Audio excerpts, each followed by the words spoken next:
Önümüz 3-5 yılda en yoğun çalışacak kliniklerden bir tanesi bağımlılık kliniği olacak. Yani teknoloji bağımlılık kliniği olacak ve bu diğer patolojik süreçler gibi değildir. Bir ameliyatla da direkt halledemiyorsunuz. Yani çözümü de çok zor olmuş oluyor.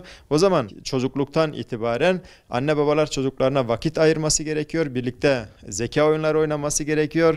İşte Elif Bağ'dan tutun Kur'an-ı Kerim öğretimine kadar zamanını doldurması gerekiyor ki bir şekilde oyunlarla, ilimle doldurduğu takdirde dolayısıyla çocuk o boşluğu hissedip tekrar telefona, tekrar televizyona bir şekilde sarılmasın.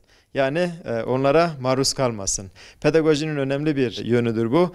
Diyoruz ki eğer çocuk bir şeyi alsın istemiyorsanız onu kaldırdıktan sonra onun yerine başka bir şey koyun.